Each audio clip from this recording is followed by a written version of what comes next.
It was a great business grift for a guy who went bankrupt several times.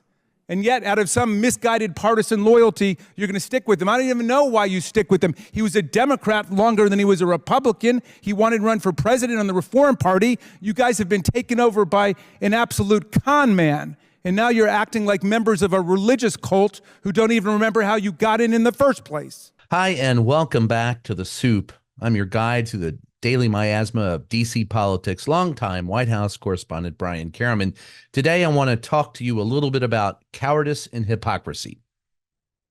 Okay, yeah, all right, I want to talk to you about Donald Trump. All right, first, and other Republican problems.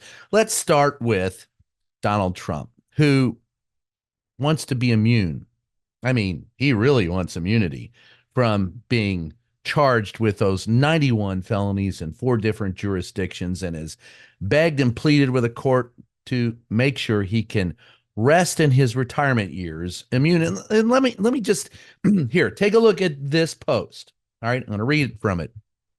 Without immunity, it would be very hard for a president to enjoy his or her golden years of retirement, in quotes. They would be under siege by radical, out-of-control prosecutors, much like I am, but without the retirement.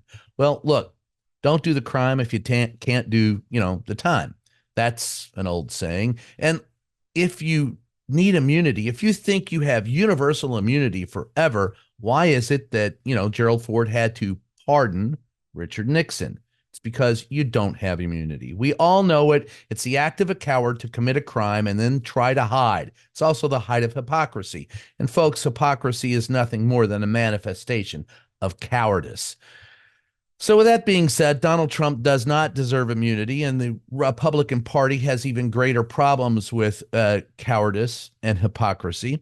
Let's talk about Hunter Biden, who showed up today in a committee meeting on the Hill and scared the hell out of Republicans. And I mean, he really did.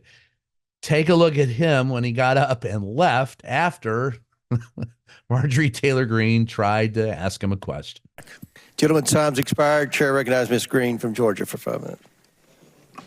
Thank you, Mr. Chairman. Excuse me, Hunter. Apparently you're afraid of my words. Whoa! Oh. I'd like to reclaim my time, Mr. Chairman. Burst their bubble. Wow, that's too bad.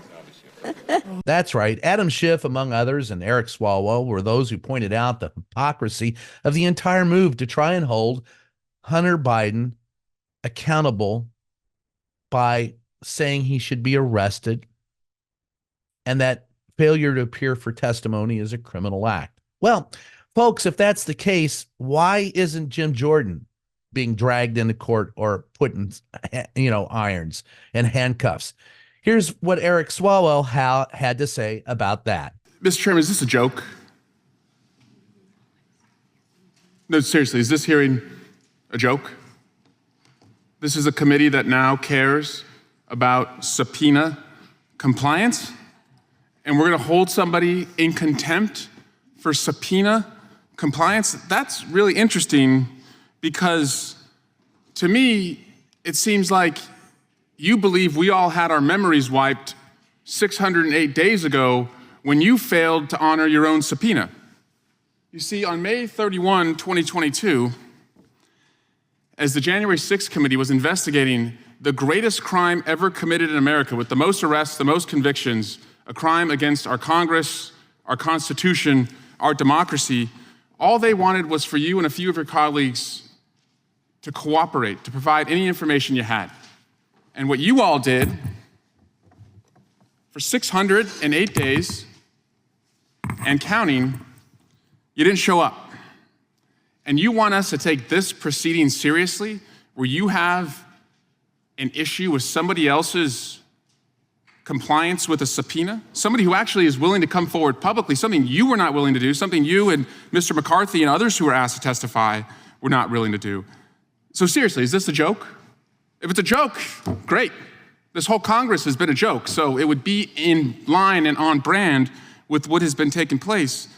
But I have to ask, how dumb do you think the American people are that you would seek to hold someone in contempt when you are 608 days 15 hours, 21 minutes, and 47 seconds out of compliance of your own subpoena. I don't know, Mr. Chairman, if it is your practice to look the other way when crimes are committed, but it's not my practice, and it's not my colleagues' practice. That's right. 600 days, 15 hours, 21 minutes, and 47 seconds out of compliance for a subpoena, and yet they're calling for Hunter Biden to be slapped in leg irons. I get it, but perhaps the best way and the best and clearest indication of the GOP cowardice and mind-numbing stupidity and hypocrisy, well, the award for pointing that out has to go to Jamie Raskin. Take a look. And it was a great business grift for a guy who went bankrupt several times. And yet, out of some misguided partisan loyalty, you're going to stick with him. I don't even know why you stick with him. He was a Democrat longer than he was a Republican. He wanted to run for president on the Reform Party. You guys have been taken over by an absolute con man. And now you're acting like members of a religious cult who don't even remember how you got in the first place. Raskin nails it. Donald Trump and the GOP today is nothing more than a cult. And if you really worship Donald Trump, for the love of God, just take a look at the facts. Donald Trump is a coward. He is a hypocritical coward, and all of those who follow him in the GOP are the same. And as we pull into and begin in earnest the race for the White House, remember this: Vivek Ramaswamy is also a coward. He backed out of 2 or 3 different campaign appearances because of the weather in Iowa. Well, if you can't handle the weather in Iowa, how are you going to handle yourself on an international stage? MAGA, GOP are all filled with cowards and hypocrites. Now, I don't care who you like, but at the end of the day, pick someone who has some courage. And the Iowa voters who are going to cast their ballots in the caucuses on Monday, I certainly hope they express and show some courage, because what we need right now is courage out of voters, courage out of our representatives, and the GOP has zero. Anyway, that's it for me. Catch you next time. I'm Brian Karem. You can catch me on Just Ask the Question podcasts, wherever fine podcasts are sold. You can also catch the book in its second printing called Free the Press, and you can catch me every week in salon.com. Thanks for joining me here, and I'll catch you next time. Thanks so much for watching. We're only a few subscribers short of 2 million subs. Please subscribe right now to the MeidasTouch YouTube channel for free and help us grow this unapologetically pro-democracy network.